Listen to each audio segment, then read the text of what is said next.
हम तो उसको नहीं मानते, ये नहीं चलने वाला है डेमोक्रेसी में। One nation, one election is not at all practical in this country. They also know about that. They want to divert the attention. ये जो सारी चीजें जो मोदी सरकार करती है, ये ध्यान बटाने का, सिर्फ ध्यान मुद्दों से भंग करने का तरीका मात्र है। ये निर्णय केवल एक गिमिक है, एक प्रपंच है। आसन्न हार दिखाई दे रही है उनको। आज के समय से और आज के संविधान की जो व्यवस्थाएं हैं उसके तहत ये प्रैक्टिकल है, संभव ही नहीं है। प्रैक्टिकल की बात ही नहीं है, ये संभव ही नहीं है। मेरी रियासत में इलेक्शन है, दूसरी रियासतों में नहीं है, मैं गिर जाता हूँ, फिर ये सदर का राज लगाएंगे उन पे, जब तो 5 साल दूसरा इलेक्शन आएगा। क्या मकसद है इसका? किनको बेवकूफ बना रहे हो? हम तो उसको नहीं मानते, ये नहीं चलने वाला है डेमोक्रेसी में। ये डेमोक्रेसी को टिकाना है तो जब जब चाहिए तब इलेक्शन करना पड़ेगा। India Alliance also told earlier itself, it is not at all practical in this country. One nation, one election is not at all practical in this country. They also know about that. They want to divert the attention of the present issues, from the present issues, this country. And that's only. They are going to take this up in the next. Let us see. Let us see. Certainly, it is not at all practical.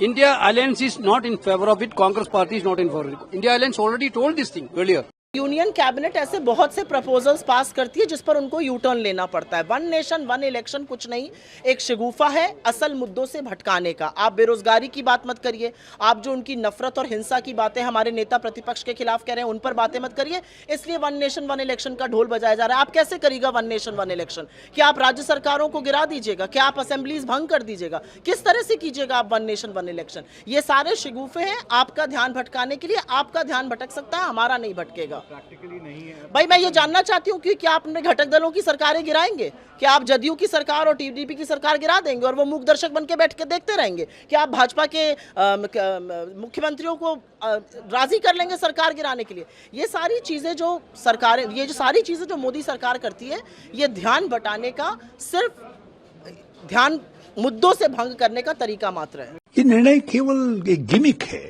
एक प्रपंच है। आसन्न हार दिखाई दे रही है उनको। जम्मू कश्मीर में भी और हरियाणा में भी बुरी तरीके से पिट रहे हैं। जहां उपचुनाव हो रहे हैं उनमें भी भाजपा को हार दिखाई दे रही है।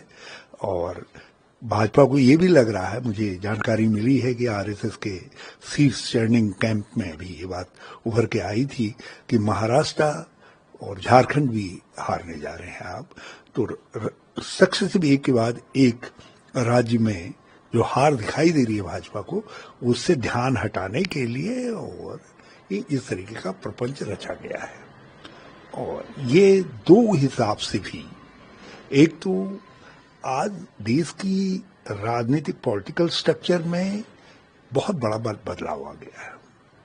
ये पहले जब ऐसा चुनाव होते थे वो स्थिति आज नहीं है। आज कई जगह मिली जुली सरकारें हैं, कई जगह क्षेत्रीय दलों की सरकारें हैं, अलग अलग भिन्न भिन्न मतों की सरकारें हैं। और उन सरकारों के अपने तरीके के एजेंडाज हैं। उसी में हमारे देश एक विविधतापूर्ण देश भी है। उस देश में आप बदले हुए हिंदुस्तान के ऊपर इस तरीके के आइडिया को नहीं थोप सकते हो। दूसरा कारण जो है, इसके लिए संविधान संशोधन की आवश्यकता पड़ेगी। कई संविधान संशोधन करने पड़ेंगे और इनके पास न लोकसभा में अपने दम पर ये पास करवा सकते, न राज्यसभा में करवा सकते हैं। तो इनको दो में से एक स्थिति, इनको ये लग रहा था कि एक के बाद एक राज्यों में यदि हम चुनाव हार जाएंगे तो हमारी जो कोलिशन गवर्नमेंट है वो भरभरा करके गिर जाएगी। इसलिए ये इस तरीके का प्रपंच रचा गया है और ये बिल्कुल स्वीकार्य नहीं है। ये देश के संघीय ढांचे के हित में नहीं है। आज के समय से और आज के संविधान की जो व्यवस्थाएं हैं उसके तहत ये प्रैक्टिकल है, संभव ही नहीं है। प्रैक्टिकल की बात ही नहीं है, ये संभव ही नहीं है। ये तभी संभव हो सकता है यदि आप संविधान में ऐसा संशोधन करें, एक कि जो 5 साल का कार्यकाल वन नेशन वन इलेक्शन लागू हो गया 1 जनवरी 2025 से, मान लीजिए अब पूरे देश की विधानसभाओं का और देश की लोकसभा का इलेक्शन एक साथ होगा। 5 साल के लिए वो चलेंगी सरकार। 2 साल बाद सरकार गिर जाती है, कहीं की किसी राज्य की या केंद्र की सरकार 2 साल बाद गिर गई। आज संविधान का प्रावधान है कि सरकारें 5 साल के लिए चुनी जाएंगी। 2025 को चालू किया, 2 साल बाद 2027 में केंद्र सरकार गिर गई या किसी राज्य की सरकार गिर गई और वो 5 साल के लिए चुनी जाएगी। तो उसका अगला इलेक्शन कब आएगा? 2032। बाकी जगह कब होंगे इलेक्शन? 2030। तो वन नेशन वन इलेक्शन का क्या होगा? संभव ही नहीं है। जब तक आप ऐसा प्रावधान संविधान में नहीं लाते कि गवर्नमेंट्स अगर गिरती हैं तो वो अब अगर चुन के आएंगी तो शेष 5 साल के समय के लिए ही चुन के आएंगी, या आप चुनाव ही नहीं कराओगे। अभी एक साथी ने पूछा कि गवर्नर रूल लगा देंगे क्या, प्रेसिडेंट रूल लगा देंगे क्या?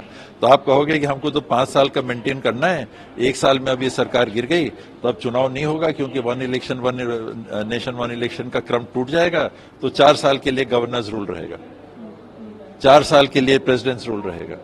और संविधान के उस प्रावधान का क्या होगा जो कहता है कि 6 महीने में आपको चुनाव कराना ही है रिक्त स्थान में?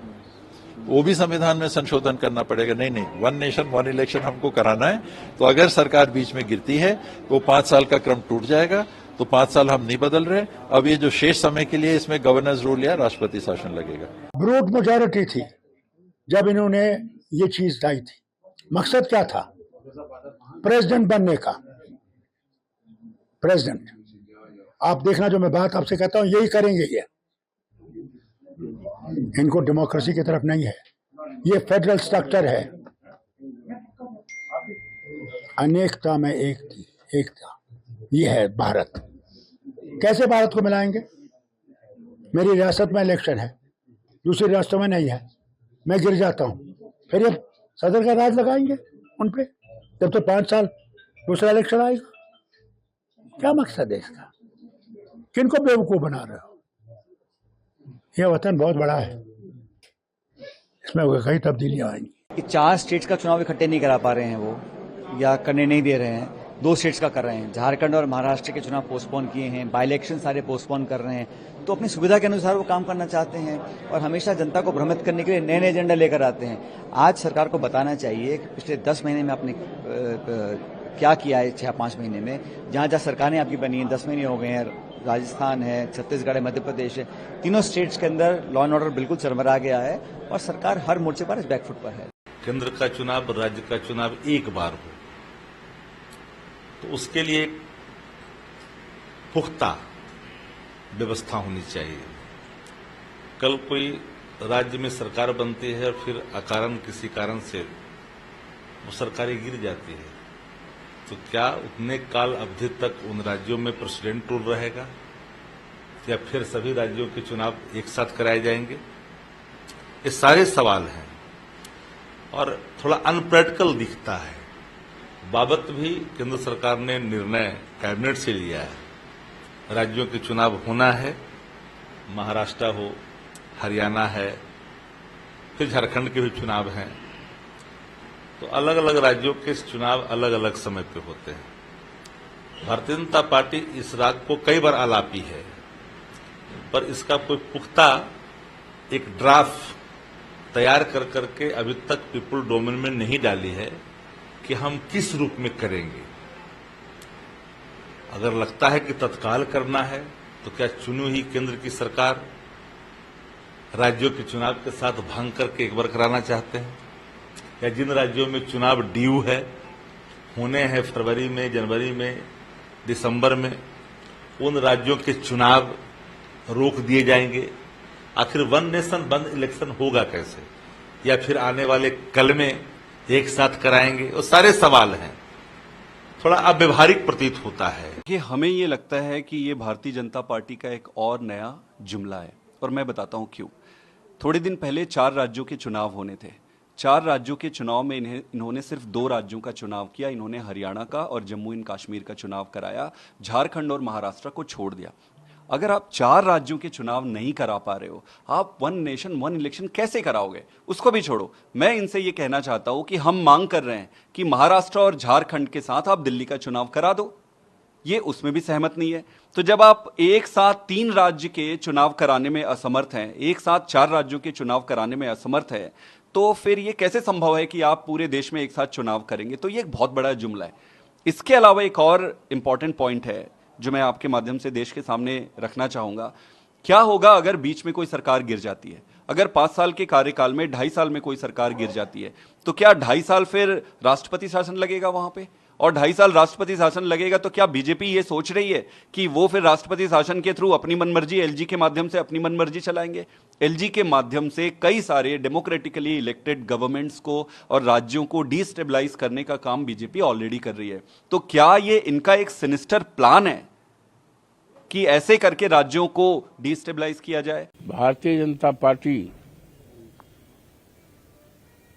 देश की तमाम ऐसी बहुत ही ज्वलंत और जनोपयोगी समस्याएं हैं, जैसे महंगाई है और बेरोजगारी है। करोड़ों नौजवान पढ़े लिखे बेकार हैं। न जाने कितने नौजवानों ने अपना आत्महत्या कर लिया, अपनी डिग्रियां जला ली। और ये हमारे देश की संपदा है। किसी देश की दौलत हीरा जवाहरात सोना चांदी नहीं हुआ करता है। देश की संपदा, देश की दौलत हमारे नौजवान और हमारे देश के रहने वाले लोग हैं। तो उनके रोजगार के बारे में, उनके सरकारी नौकरी के बारे में सरकार का ध्यान नहीं है। करोड़ों नौजवान, और महंगाई चरम सीमा पे है, इस पर सरकार का ध्यान नहीं है। हमारा देश खेती प्रधान देश है, 72% लोग खेती करते हैं। जब तक हमारे देश का किसान खुशहाल नहीं होगा, तब तक देश खुशहाल नहीं हो सकता। हमारे नेता श्रद्धेय चौधरी चरण सिंह कहा करते थे। नमस्कार, मैं हूं मानक गुप्ता। अगर आपको हमारा ये वीडियो पसंद आया हो तो इसे लाइक और शेयर जरूर करें, और हाँ, हमें सब्सक्राइब और फॉलो करना ना भूलें, ताकि आप देश और दुनिया की कोई खबर मिस ना करें। तो जुड़े रहिए हमारे साथ और देखते रहिए न्यूज़ 24।